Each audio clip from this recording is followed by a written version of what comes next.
In school, we study mathematics and science for engineers and doctors, literature for writers, history for historians, geography for researchers, and even economics for entrepreneurs. All of these subjects add ample importance to our knowledge, no doubt.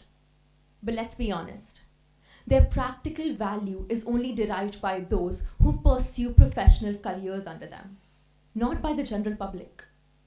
On the other hand, whether you are a doctor, an engineer, an artist, a homemaker, you will buy products, you will sign contracts, you will get married, and you will exercise your rights as a citizen of this nation every single day. And yet, the law is the one subject that you are never taught.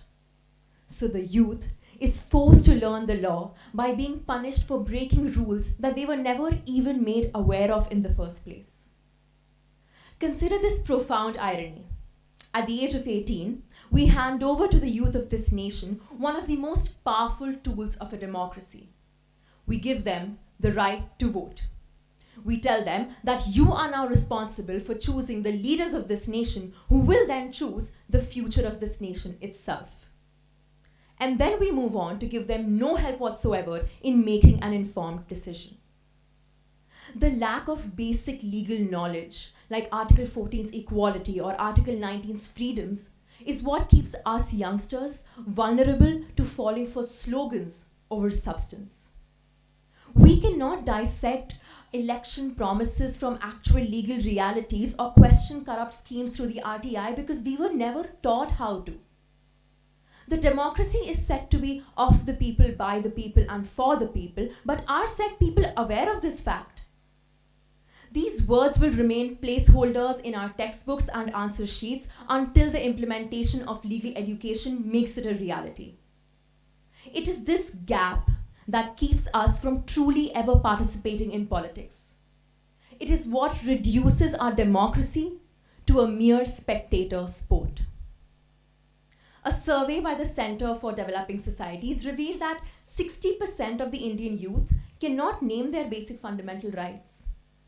This, however, does not mean that we do not realize when our rights are being violated. Youth today is the fuel for all kinds of protests alike. But you see, the issue is that activism without knowledge is noise. It's protests that fizzle, it's movements that are dismissed as chaos. Legal knowledge seeds informed activism into the youth.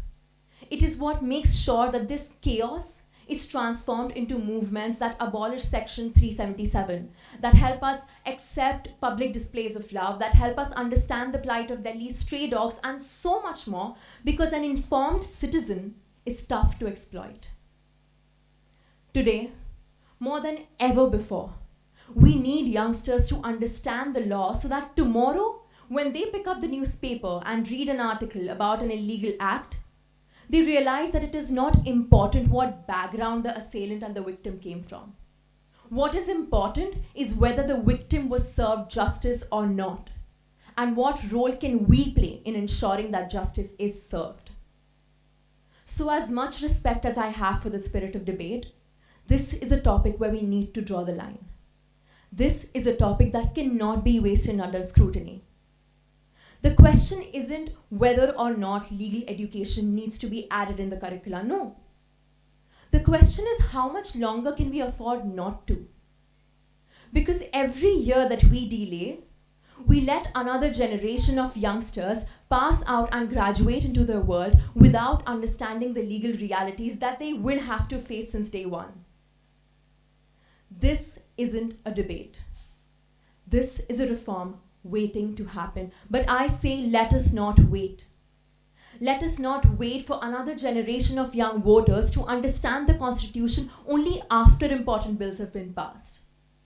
Let us not wait for youngsters to understand their rights only after their rights have been violated. Let us act now. Thank you.